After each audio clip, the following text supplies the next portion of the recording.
menginfokan bahwa Pak Hotma Sitompul hari ini pukul 11.15 di Rumah Sakit RSCM Kencana pukul 11.15 telah meninggal dunia. Kami pun dari keluarga meminta maaf kepada semua pihak. Mungkin ada kesalahan Pak Hotma kepada pihak-pihak tertentu ataupun semua pihak yang pernah bersama dengan Pak Hotma. Kami meminta maaf apabila ada salah-salah dari Pak Hotma. Mari kita mendoakan bersama-sama. Kami yakini bahwa Pak Hotma sudah bersama Bapa di sorga dan kami semua anak kesayangannya. Begitu mungkin kemudian hari ini dari RSCM akan dibawa ke rumah duka di Jalan Pangeran Antasari nomor 79A. Memang Pak Hotma sudah beberapa waktu ini sakit gitu. Beberapa waktu ini sakit dan terakhir dirawat di Pineng juga, terus kemudian dirawat di RSCM juga gitu. Sehingga pada hari ini, pada pagi tadi kondisi Pak Hotma menurun dan sangat drastis, dan pada 11.15 tadi sudah meninggal dunia. Begitu. Kalau sakit secara detail nanti mungkin pihak anaknya bisa menjawab, karena kami pun belum melihat rekam medis secara jelas karena kami sungguh dikagetkan dengan ada berita ini. Kami belum tahu pasti. Rencana tadi kami sudah sampaikan juga kepada keluarga akan dikemudikan rencana hari Sabtu pagi. Kemudian akan acaranya akan ada di rumah Pangeran Antasari nomor 79A dari hari ini, besok Jumat sampai dengan Sabtu pagi nanti dikebumikan, rencananya di San Diego Hills. Kita semua, kebetulan saya Kristiani, kami di dalam suasana duka, kami harus bergembira karena abang kami sekarang sudah bersama Tuhan di sorga. Itu keyakinan kami. Dan beliau memang sudah cukup lama sakit, ya. Bahkan sempat sangat kritis di Penang. Abang ini memang dulu waktu sama saya dia memang ada kelainan, ada batu ginjal, ya.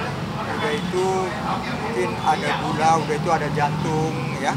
Cukup apa, tapi dia selalu tegar karena jujur saja, Hotma ini di kantor kami, waktu kami sekantor, apapun yang akan kami kerjakan, kami selalu berdoa dulu, ya, di kantor kami. Namanya kita semua manusia, istimewa mungkin langkah apa yang pernah dilakukan abang saya, istimewa kepada sahabat-sahabat pers. Saya dengan kerendahan hati dari hati sanubari yang sangat dalam, maafkan Hotma Sitompul. Dia orang baik, dia sudah dipanggil yang Maha Kuasa Tuhan.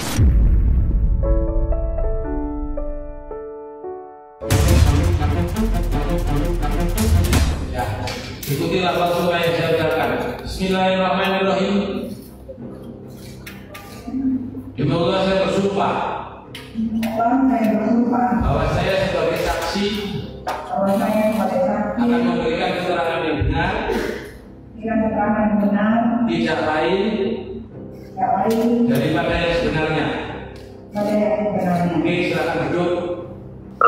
Ada sekitar 15 pertanyaan ya terkait dengan materi pendapat daripada yang bersangkutan gitu. Nah, kenapa tadi saya sela terus jaksanya? Karena pertanyaan daripada teman-teman jaksa itu adalah pertanyaan pendapat menurut gitu loh. Karena kan ini saksi fakta statusnya. Kalau saksi fakta itu kan adalah orang yang melihat langsung. Beberapa waria berbeda yang saya tahu beliau selalu memposting setiap hari, Mbak Sandi dan saya setiap hari di akun media sosial pribadinya. Dan ya itu saja yang saya tahu. Selain itu yang saya tahu hanya dia selalu memposting hampir setiap hari di sosial media pribadinya terdakwa, kalau tidak mengejek atau menghina nanti, dia menghina saya. Sebelum pada waktu awal pertama sidang ya, hakim telah memperingati masing-masing pihak untuk saling menjaga perasaan. Satu, tidak boleh merendahkan siapapun itu, baik itu dari jaksa penuntut umum, baik itu saksi, baik itu penasihat hukum, baik itu terdakwa maupun peradilan. Nah, akan tetapi setelah itu diucapkan oleh hakim beberapa menit kemudian, yang bersangkutan itu kalimatnya tendensi merendahkan terdakwa dengan menyebut bahwasanya dengan kata-kata ya mohon maaf ya, gitu kan? Kan hakim udah peringatkan itu, tidak boleh merendahkan orang lain dalam muka persidangan itu, tapi dia masih melanggar itu, sehingga spontanitas Isa Jega merasa dia itu merendahkan harkat dan martabatnya gitu loh. Dari situ dia marah. Sebenarnya kalau saya tanggapin lucu ya, kalau saya jadi dia, saya nggak mau jadi saksi karena saya urus urusan saya sendiri. Lebih baik dia harusnya fokus dengan urusan dia, yang mana ancamannya lebih tinggi dibanding saya gitu kan, 20 tahun.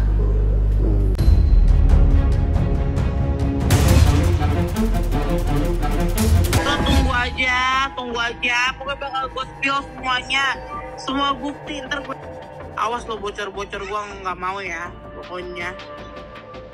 Bocor apa sih? Enggak, maksudnya lo sabar aja dulu, mau dibongkar apa lagi, kasihan dianya. Kasihan? Ya emang harus pembuktian dong. Udah pokoknya nanti gue share ke lo semua bukti-buktinya. Kalian tahu gak sih plot twistnya tuh apa? Plot twistnya adalah nanti tiba-tiba dicerita, di sebuah cerita, si bapak tiba-tiba datang dari mana dan siap untuk tes DNA. Lalu si perempuan ini ketar-ketir. Pak RK membuka laporan di Barreskrim. Artinya tunggu tanggal mainnya aja.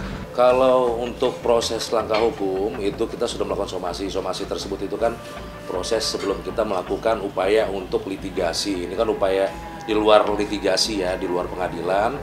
Kita sudah mengirimkan, yang pasti kami dari tim kuasa hukum Lisa itu akan melakukan upaya hukum baik itu perdata ataupun pidana. Yang pasti sih kita akan melakukan upaya hukum setelah somasi ini ada tanggapan atau tidak. Bukti itu disampaikan, kalau bukti yang berkekuatan hukum disampaikan ke pengadilan, bukan ke media.